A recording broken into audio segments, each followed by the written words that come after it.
तो आज हम पढ़ने वाले हैं भारत की जलवायु। भारत की जलवायु जो हमारा चैप्टर नंबर 4 है, हम आज उसे पढ़ने वाले हैं। तो चलिए पढ़ते हैं। देखो, हमारे इस चैप्टर में हमें क्या क्या पढ़ना है, सबसे पहले वो देख लेते हैं। हमें इस चैप्टर में पढ़ना है कि जलवायु क्या है और मौसम किसे कहते हैं, जलवायु और मौसम में क्या अंतर है। फिर उसके बाद में हमें देखना है कि मानसूनी जलवायु किसे कहते हैं और मानसून के प्रकार क्या कौन कौन से हैं, मानसून कितने प्रकार का है वो हमें देखना है। इसके बाद में हमें देखना है कि मानसून का आरंभ कब होता है। तो हमें देखना है आगे कि मानसून का आरंभ कब होता है। फिर हमें इसमें देखना है कि मानसून कब लौटता है या फिर मानसून में कब विच्छेद होता है, मानसून में कब विच्छेद होता है। ये सारी चीज़ें आज हमें इस चैप्टर में देखनी है। इसके अलावा भी बहुत सारी चीज़ें देखनी है, जैसे कि अरब सागर और बंगाल की खाड़ी की शाखा। फिर हमें भारत में वर्षा वितरण देखना है और कुछ ऋतुओं के बारे में हमें बातें पढ़नी है। तो जलवायु और मौसम पढ़ना है, मानसूनी जलवायु पढ़नी है, मानसून के प्रकार कौन कौन से हैं, फिर मानसून का आरंभ, लौटना, विच्छेद, ये सब कुछ पढ़ना है। तो सबसे पहले हम पढ़ते हैं जलवायु और मौसम। सबसे पहले हम पढ़ते हैं जलवायु और मौसम। जलवायु और मौसम, जलवायु और मौसम में क्या अंतर है। तो मौसम का मतलब हुआ एक ऐसी अवस्था जो क्षण भर में बदलती हो या जो क्षणिक अवस्था हो, उसे हम कहते हैं मौसम। जैसे कि इस मौसम में हम क्या क्या देखते हैं कि भाई तापमान कितना है, बादल है या नहीं है, आर्द्रता कैसी है। इस तरह की जो हम चीज़ें हैं वो हम देखते हैं मौसम के अंदर कि भाई तापमान, बादल, आर्द्रता, ये किस प्रकार के इसे हम मौसम कहेंगे। और मौसम एक क्षणिक अवस्था, यानी थोड़ी देर में मौसम कुछ भी था और थोड़ी देर बाद में मौसम बदल जाएगा। तो मौसम बदलता रहता है। और जलवायु क्या है, जलवायु है लगभग 30 से 35 वर्षों के मौसम का हिसाब किताब। 30 से 35 वर्षों के मौसम का हिसाब किताब, इसे 35 वर्षों के मौसम का हिसाब किताब है जलवायु। जलवायु यानी कि 30 से 35 वर्षों का, यानी जलवायु लगभग स्थिर है। और ये जो मौसम है ये क्षणिक अवस्था में ये बदलता रहता है। और अगर जलवायु बदले तो फिर ये सोचने का कारण, चिंतन का कारण बन सकता है, क्योंकि अभी हमारे सामने बहुत बड़ी समस्या है जलवायु परिवर्तन। तो सबसे पहले हमने देखा जलवायु किसे कहते हैं और मौसम किसे कहते हैं। मौसम तापमान, बादल, आर्द्रता, इनको लेके जो चीज़ बनेगी उनको हम मौसम कहेंगे और मौसम बदलता रहेगा। जबकि जलवायु 30 से 35 वर्षों के मौसम का हिसाब किताब है और जो स्थिर रहती है उसे हम कहते हैं कि ये है जलवायु। उसके बाद हम देखते हैं कि मानसूनी जलवायु। उसके बाद हम देखते हैं कि भारत, हमारा इस चैप्टर का नाम ही है भारत की जलवायु। इस चैप्टर का नाम है भारत की जलवायु। हमारे इस चौथे चैप्टर का नाम है भारत की जलवायु। और भारत की जलवायु यानी कि किस प्रकार की जलवायु, अगर मैं कहूँ कि भारत की जलवायु किस प्रकार की जलवायु है, तो भारत की जलवायु है वो उष्णकटिबंधीय है। भारत की जलवायु उष्णकटिबंधीय है। मानसूनी जलवायु है, उष्णकटिबंधीय मानसूनी प्रकार की जलवायु है। भारत की जलवायु उष्णकटिबंधीय मानसूनी जलवायु है। तो इसमें 3 शब्द आ गए, एक तो उष्णकटिबंध आ गया, एक मानसून आ गया, एक जलवायु आ गया। जलवायु तो हमने देख लिया कि 30 से 35 वर्षों के मौसम का हिसाब किताब है जो लगभग स्थिर रहता है और अगर बदले तो ये हमारे चिंतन का कारण हो सकता है। अब हम देखते हैं कि उष्णकटिबंध किसे कहते हैं और फिर हम देखेंगे कि मानसून किसे कहते हैं, जो इस चैप्टर में मुख्यतः चीज़ है। तो हम इस चैप्टर में मतलब जितना भी कॉन्सेप्ट है वो इसमें देख लेंगे और अगले वीडियो में हम देख लेंगे कि जो इससे बनने वाले क्वेश्चंस है वो हम देख लेंगे। तो इसमें पूरी तरह से कॉन्सेप्ट रहेगा। तो हम सबसे पहले देखते हैं कि उष्णकटिबंध किसे कहते हैं। उष्णकटिबंध किसे कहते हैं, ये मान लीजिए मैंने सूर्य बनाया है और ये मैंने पृथ्वी बनाई है। ये मैंने सूर्य बनाया है, ये मैंने पृथ्वी बनाई है। ये मान लीजिए सूर्य है और ये हमारी पृथ्वी है। तो जब सूर्य की किरणें हैं वो, सूर्य की किरणें यहाँ से आप देखोगे तो विषुवत रेखा मतलब क्या, विषुवत रेखा मतलब एक काल्पनिक रेखा जिसे हमने, मान लीजिए हमने पृथ्वी को माना है कि ये एक तरह का क्या है, गोला है। हमने पृथ्वी को एक तरह का गोला माना है। तो जो गोला होता है उसका व्यास होता है ना, गोला होता है, उसको दो भागों में बांट देते हैं बीच में से। तो उस जो बीच वाली भाग है उसी को हमने नाम दिया है भूमध्य रेखा। तो पृथ्वी पे जो भूमध्य रेखा है, पृथ्वी पे जो भूमध्य रेखा है उस पे सूर्य की किरणें एकदम सीधी पड़ेगी, सूर्य की किरणें एकदम सीधी पड़ेगी। इसे हम कहेंगे विषुवत रेखा और इसे हम कहेंगे ध्रुव। ये जो मतलब इसके बिल्कुल जो कॉर्नर ये वाली जो जगहें होंगी हम इन्हें ध्रुव कहेंगे और बीच वाली जगह होगी इसे हम विषुवत रेखा कहेंगे। तो जो सूर्य की किरणें वो विषुवत रेखा पर सीधी गिरती है, जबकि ध्रुवों पर थोड़ी सी तिर्यक पड़ती है और इसका स्थान भी ज़्यादा हो जाता है, तो सनलाइट उतनी मात्रा में नहीं पहुंच पाती जितनी विषुवत रेखा पर पहुंचती है। तो एक बात हमें क्लियर हुई कि ये जो विषुवत रेखा है या जो भूमध्य रेखा है इसे ही विषुवत रेखा कहते हैं। तो ये विषुवत रेखा या भूमध्य रेखा, इस पे सूर्य की किरणें एकदम सीधी पड़ती है और यहाँ पे तापमान बहुत ज़्यादा होता है। ठीक है, ये पहली बात।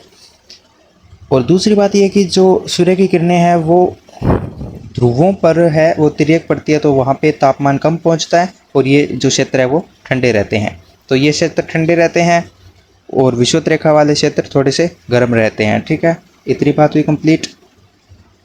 अब देखो, मान लो यही मैंने सारा स्ट्रक्चर था और इसी को मैं एक बार दोबारा बना रहा हूँ। ये अब मैंने पृथ्वी बना दी है और ये इसके बीच की भूमध्य रेखा, ये आ गई भूमध्य रेखा। और ये वाले जो कॉर्नर वाली चीज़ें हैं, मतलब बिल्कुल इसके ऊपरी पार्ट, उसे हम कह देंगे ध्रुव, उसे हम कह देंगे ध्रुव। तो एक चीज़ क्लियर हुई कि ये वाली जो जगह है, मतलब इस भूमध्य रेखा के आसपास जितनी भी जगह होगी वो एक तो गर्म होगी, गर्म को हिंदी में कहते हैं उष्ण। फिर ये दो अक्षांश रेखाओं के मध्य की दूरी वो कटिबंध कहलाती है, तो हम उसे कटिबंध भी कह देंगे। अक्षांश रेखाएं मतलब काल्पनिक रेखाएं हैं जो अपने ऐसे तिरछी होती है। आडी जो रेखाएं हैं अक्षांश रेखाएं कहलाती है। तो भूमध्य रेखा के आसपास का क्षेत्र गर्म होगा तो हम उसे उष्ण कटिबंधीय क्षेत्र कहेंगे, और जो ध्रुवों के आसपास का क्षेत्र होगा हम उसे क्या कहेंगे, उसे हम शीत कटिबंध कहेंगे, क्योंकि ये शीत क्षेत्र है। तो उष्ण कटिबंध और शीत कटिबंध, ये दो चीज़ें हुई क्लियर। अब इसके बाद में देखो, जो भूमध्य रेखा के पास है लेकिन उस पर ठंड भी पड़ रही है उसे हम कह देंगे कि ये उपोष्ण कटिबंधीय क्षेत्र है, उसे हम कह देंगे कि ये उपोष्ण कटिबंधीय क्षेत्र है। सेम इस साइड में भी ये होगा, यानी जो विषुवत रेखा के पास है और उस पर ठंड भी पड़ रही है तो उसे हम कह देंगे कि ये उपोष्ण कटिबंधीय क्षेत्र है। जबकि जो ध्रुवों के पास है लेकिन उस पर थोड़ी बहुत गर्मी भी है तो हम उससे कह देंगे कि ये शीतोष्ण कटिबंधीय क्षेत्र है, इसे हम कह देंगे ये शीतोष्ण कटिबंधीय क्षेत्र है, ये शीतोष्ण कटिबंधीय क्षेत्र है। ठीक है, तो ये शीतोष्ण कटिबंधीय क्षेत्र है। अगर इस चित्र को दोबारा बनाए, ये देखो ये वाला आ गया, ये बीच में भूमध्य रेखा आ गई और इस भूमध्य रेखा के आसपास वाला क्षेत्र क्या कहलाएगा, यह कहलाएगा उष्ण कटिबंध, यह कहलाएगा उष्ण कटिबंध। फिर ये वाला जो क्षेत्र आ गया, ये वाला जो क्षेत्र आ गया इसे हम कहेंगे उपोष्ण कटिबंध, इसे हमने कह दिया उपोष्ण कटिबंध। इसके ऊपर वाला जो क्षेत्र आ गया उसे हम कह देंगे शीतोष्ण कटिबंध, इसे हम कह देंगे शीतोष्ण कटिबंध। और इससे ऊपर वाला जो क्षेत्र आ गया हम उसे कह देंगे शीत कटिबंध, इसे हम कहेंगे शीत कटिबंध। और ये सेम चीज़ मतलब नीचे भी होगी, तो उष्ण कटिबंध, उपोष्ण कटिबंध, शीतोष्ण कटिबंध और शीत कटिबंध। तो अब भारत की स्थिति कहाँ पे है, अगर मैं ये बताऊं कि भारत कहाँ पे है, तो भारत है इस जगह पे, लगभग इस जगह पे है, आप कीजिए इस जगह पे लगभग, ये हमारा भारत आ गया। तो भारत है इस जगह पे, यानी कि भारत किस क्षेत्र में है, भारत का जो दक्षिणी भाग है, ये वाला दक्षिणी भाग है, तो भारत का दक्षिणी भाग तो पड़ता है, भारत का दक्षिणी भाग तो उष्ण कटिबंध में पड़ता है, भारत का दक्षिणी भाग उष्ण कटिबंध में पड़ता है। जबकि ऊपर वाला पार्ट जो हिमालय पर्वत के आसपास वाला पार्ट है, मतलब उत्तरी जो भारत है वो पड़ता है उपोष्ण कटिबंध में।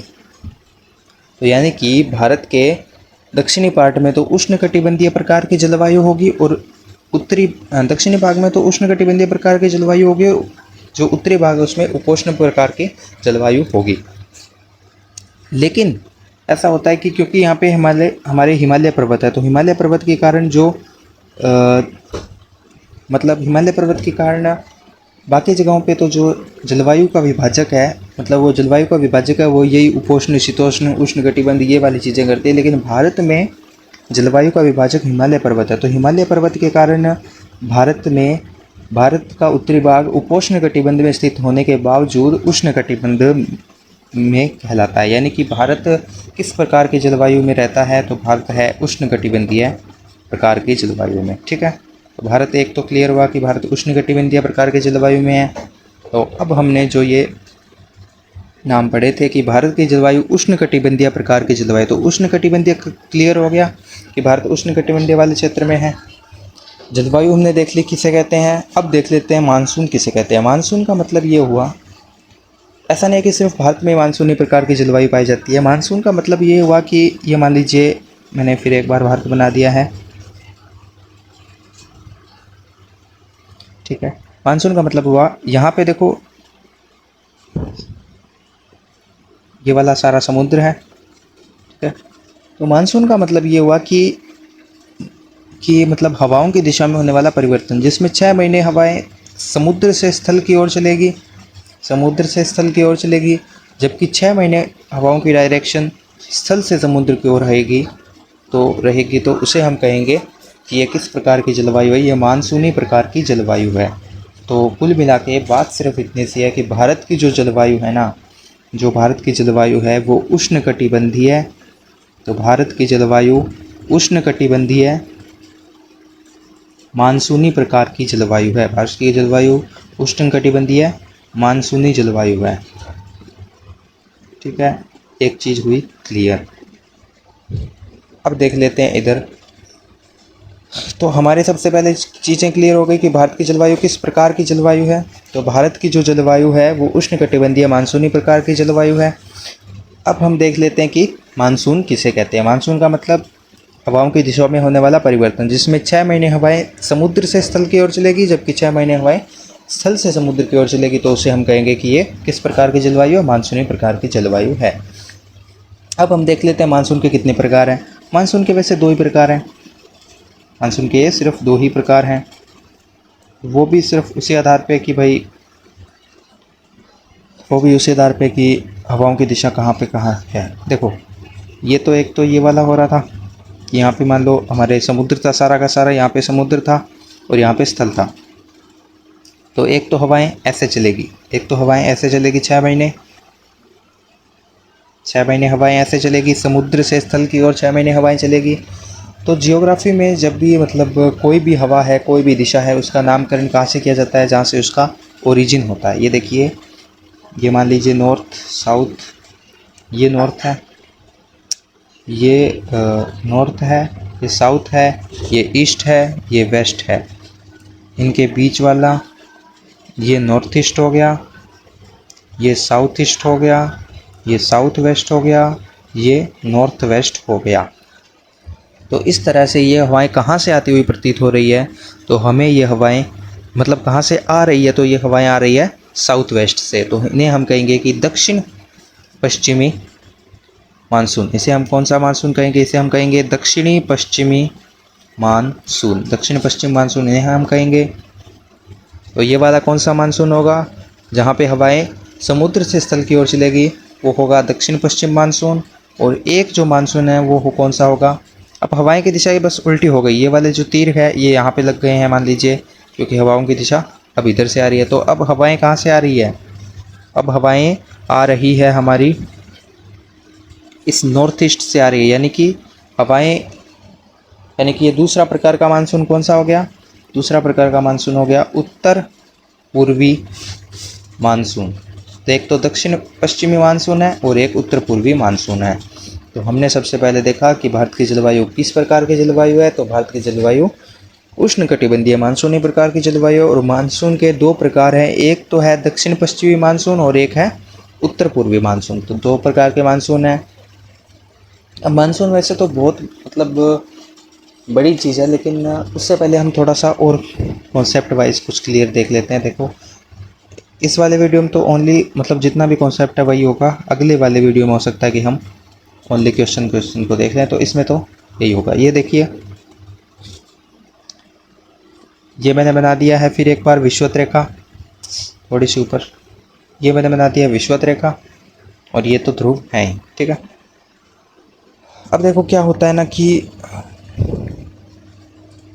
अब क्या होता है कि ये वाली जो जगह है, जिसे हमने कह रहा था उष्णकटिबंधीय मानसून, इसे हम कह रहे थे उष्णकटिबंधीय, इसे हम कह रहे थे उष्णकटिबंधीय वाला क्षेत्र। ये देखो अब क्या होगा, यहाँ पे जो विषुवत रेखा है, यहाँ पे विषुवत रेखा पर सूर्य की किरणें एकदम सीधी गिरेगी तो हवाएं गर्म होंगी, यहाँ पे हवाएं गर्म होकर ऊपर उठ जाएगी, यहाँ पे हवाएं हैं वो गर्म होकर ऊपर उठ जाएगी। तो ये हवाएं गर्म हो ऊपर उठकर कहाँ जाएगी, तो जो पृथ्वी अपने घूम रही है, इस घूमने के कारण पृथ्वी घूम रही है, इसके कारण एक विशेष प्रकार का बल पैदा होता है जिसे हम कहते हैं कोरियोलिस बल, जिसे हम कहते हैं कोरियोलिस बल। तो इस कोरियोलिस बल के कारण ये जो विषुवत रेखा पर जो हवाएं गर्म होकर ऊपर उठी है ज़्यादा सनलाइट के कारण, ये वाली हवाएं 30 से 35 डिग्री नॉर्थ और 30 से 35 डिग्री साउथ, ये नॉर्थ ये साउथ, 30 से 35 डिग्री नॉर्थ और 30 से 35 डिग्री साउथ अक्षांशों पर गिर जाती है, साउथ अक्षांशों पर गिर जाती है। तो यहाँ पे एक चीज़ क्लियर हुई कि इस वाली जगह पे क्या हो रहा है, हवाएं ऊपर उठ रही है, हवाएं ऊपर उठ रही है, इसका मतलब यहाँ पे कौन सा प्रेशर आएगा, लो प्रेशर। और यहाँ पे अब हवाएं एक तो यहाँ पे पहले से मौजूद थी 30 से 35 पे, प्लस पे ये जो विषुवत रेखा से उठने वाले हवाएं हैं ये और आ गई, तो इसे हम क्या कहेंगे, हाई प्रेशर। तो यहाँ पे हाई प्रेशर क्षेत्र बन गया, यहाँ पे लो प्रेशर क्षेत्र बन गया। तो एक बन गया लो प्रेशर, एक बन गया हाई प्रेशर। अब ये विषुवत रेखा पे है तो हम इसे क्या कहेंगे, विषुवत रेखा को इक्वेटर कहते हैं, तो इक्वेटोरियल विषुवत रेखा पे ये क्षेत्र है तो हम इसे कहेंगे इक्वेटोरियल, विषुवत रेखा को इक्वेटर कहते हैं तो इक्वेटोरियल लो प्रेशर बेल्ट, इसे हम कहेंगे इक्वेटोरियल लो प्रेशर बेल्ट। तो इक्वेटोरियल लो प्रेशर बेल्ट का निर्माण कैसे हो रहा है ये तो समझ आ गया। तो इक्वेटोरियल लो प्रेशर का निर्माण हो रहा है हमारे हवाओं से उठने वाली जो मतलब जो सूर्य की अधिकता कारण जो हवाएं गर्म होकर ऊपर उठ रही है उसके कारण इस इक्वेटोरियल लो प्रेशर बेल्ट का निर्माण हो गया। सेकंड, ये जो हवाएं कहाँ गिरी, तो ये हवाएं गिरी 30 से 35 डिग्री नॉर्थ और 30 से 35 डिग्री साउथ अक्षांशों के मध्य। तो यहाँ पर क्या हो गया, हाई प्रेशर। इसे हमने क्या कहा था, उपोष्ण कटिबंधीय वाला क्षेत्र। तो इसे हमने कहा था उपोष्ण कटिबंधीय वाला क्षेत्र। उपोष्ण यानी सब ट्रॉपिकल। अब यहाँ पे हाई प्रेशर था तो हाई प्रेशर बेल्ट। तो सब ट्रॉपिकल हाई प्रेशर बेल्ट कहाँ पे बना, 30 से 35 पे। और इक्वेटोरियल लो प्रेशर बेल्ट कहाँ पे बना, तो वो बना अपने मतलब विषुवत रेखा से लेके 5 डिग्री नॉर्थ और 5 डिग्री साउथ के बीच बन गया ये इक्वेटोरियल लो प्रेशर बेल्ट। अब सारा खेल इसी का है। अब आगे और देखते हैं। तो अब एक और चीज़ क्लियर हो गई यहाँ पे कि यहाँ पे बनेगा और यहाँ पे कुछ बनेगा, ठीक है। तो यहाँ पे था इक्वेटोरियल लो प्रेशर बेल्ट, ये 5 डिग्री नॉर्थ, ये 5 डिग्री साउथ, ये 5 डिग्री नॉर्थ और ये 5 डिग्री साउथ, ठीक है। ये वाला क्षेत्र कौन सा हो गया, equatorial low pressure belt. Equatorial low pressure belt यहाँ पे आ गया है। अब देखो, अब हवाएं हमेशा क्या होती है, हवाएं हमेशा हाई प्रेशर से लो प्रेशर की ओर जाती है, हाई प्रेशर से लो प्रेशर की ओर जाती है। अब आपको पता चल गया यहाँ पे तो लो प्रेशर का बेल्ट है, इक्वेटोरियल लो प्रेशर बेल्ट है, और इसके ऊपर सब ट्रॉपिकल हाई प्रेशर बेल्ट है। तो हाई प्रेशर से लो प्रेशर की ओर हवाएं जाएंगी, मतलब यहाँ पे सब ट्रॉपिकल हाई प्रेशर बेल्ट है, यहाँ पे इक्वेटोरियल लो प्रेशर बेल्ट है, तो यहाँ पे हवाएं आएंगी। तो हवाओं की दिशा क्या होनी चाहिए, नॉर्थ टू साउथ होनी चाहिए इनकी दिशा। अब देखो, इनकी दिशा नॉर्थ से साउथ न होकर इनकी दिशाएं बदल जाती है। इनकी दिशाएं क्यों बदल जाती है, तो अभी मैंने जो बताया कि ये जो कोरियोलिस बल है इसके कारण इनकी दिशा है वो बदल जाती है, इनकी दिशा है वो बदल जाती है। तो north, south, east, west, north east, ये साउथ ईस्ट, ये साउथ वेस्ट और ये नॉर्थ वेस्ट। हवाओं की दिशा है वो बदल गई है। अब देखो, हवाएं आनी चाहिए थी इस हाई प्रेशर से लो प्रेशर की ओर, हवाएं हमेशा हाई प्रेशर से लो प्रेशर की ओर आएंगी। तो यहाँ पे था सब ट्रॉपिकल हाई प्रेशर बेल्ट, यहाँ पे था इक्वेटोरियल लो प्रेशर बेल्ट, और हाई प्रेशर से लो प्रेशर की ओर हवाएं आई। तो हवाओं की दिशा ऐसी होनी चाहिए थी, यानी हवाओं की दिशा नॉर्थ से साउथ होनी चाहिए थी, लेकिन हवाओं की दिशा उस कोरियोलिस बल के कारण बदल गई और हवाओं की दिशा इस प्रकार से हो जाती है। उत्तरी गोलार्ध में क्लॉकवाइज और दक्षिणी गोलार्ध में एंटी क्लॉकवाइज इनकी दिशाएं मुड़ जाती है कोरियोलिस बल के कारण, कोरियोलिस बल के कारण। ठीक है, तो अब हमें एक और चीज़ समझ आ गई है कि यहाँ पे क्या हो रहा है। यहाँ पे क्या हो रहा है, यहाँ पे ये हो रहा है कि ये जो हवाएं हैं, ये जो हवाएं हैं, ये इक्वेटर के पास बना ये अपना इक्वेटोरियल लो प्रेशर बेल्ट। हवाएं आई, ऐसे आ गई, एक तो हवाएं ऐसे आ रही है और एक हवाएं ऐसे आ रही है, दक्षिणी गोलार्ध में इस तरह से और उत्तरी गोलार्ध में उस तरह से। तो अभी मैंने बताया जहाँ से ज्योग्राफी में मतलब हवाएं आती है उसका नाम वहीं से रखा जाता है। तो कहाँ से आ रही है ये हवाएं, उत्तरी गोलार्ध वाली हवाएं कहाँ से आ रही है, नॉर्थ ईस्ट से। तो उत्तरी गोलार्ध में हवाओं की दिशा नॉर्थ ईस्ट से साउथ वेस्ट है, जबकि दक्षिणी गोलार्ध में साउथ ईस्ट से नॉर्थ वेस्ट है। ये देखो यहाँ से यहाँ जा रही है, यानी यहाँ से ये यहाँ जा रही है, तो इसे हम साउथ ईस्ट से नॉर्थ वेस्ट कह देंगे। इतनी चीज़ हुई क्लियर। तो हम तो ये वाले तो छोड़ देते हैं एक बार। तो यानी कि दक्षिणी गोलार्ध में साउथ ईस्ट और उत्तरी गोलार्ध में नॉर्थ ईस्ट। इतनी चीज़ हो गई है। अब आगे देखते हैं। अब आगे इसमें ये देखते हैं कि ये जो हवाएं हैं, अब क्या है ना कि यहाँ पे हमारा जो पृथ्वी है, ये मान लीजिए हमने पृथ्वी बना दी है, ये हमने पृथ्वी बना दी है। यहाँ पे हमने ये वो वाला क्षेत्र है, मैं इसको थोड़ा बड़ा ही कर रहा हूँ क्योंकि ये देख लो। अब ये इक्वेटर है, इतना समझ आया। अब यहाँ पे क्या है, यहाँ पे है ऑस्ट्रेलिया। यहाँ पे है ऑस्ट्रेलिया। ऑस्ट्रेलिया के पास मस्करनीज द्वीप समूह है। चलो एक बार के लिए हम इस वाले चैप्टर में, इस वाले वीडियो में हम इतना ही करते हैं। देखो हमने सबसे पहले क्या पढ़ा, हमने सबसे पहले सिर्फ इतना पढ़ा कि भारत की जो जलवायु है वो है उष्णकटिबंधीय मानसूनी प्रकार की जलवायु। भारत की जलवायु उष्णकटिबंधीय मानसूनी प्रकार की जलवायु है। पहली चीज़ हमने पढ़ी कि भारत की जलवायु है वो उष्णकटिबंधीय मानसूनी प्रकार की जलवायु है। हमने उष्णकटिबंध का मतलब जाना, मानसून का मतलब जाना, जलवायु का मतलब जाना। अब जो मानसून है उसका मतलब क्या है, तो मानसून कितने प्रकार का है, तो मानसून है एक तो दक्षिण पश्चिमी मानसून और एक है उत्तर पूर्वी मानसून। दक्षिण पश्चिमी मानसून और उत्तर पूर्वी मानसून। इसके अलावा हमने जाना कि इक्वेटोरियल लो प्रेशर बेल्ट किसे कहते हैं और सब ट्रॉपिकल हाई प्रेशर बेल्ट किसे कहते हैं। ठीक है, इतनी बात हमने जानी। फिर हमने देखा कि ये जो हवाओं की दिशा है ये मुड़ जाती है, क्योंकि हाई प्रेशर से लो प्रेशर की ओर चलनी चाहिए। तो ये इक्वेटोरियल, तो ये सब ट्रॉपिकल हाई प्रेशर ऊपर भी था और नीचे भी था।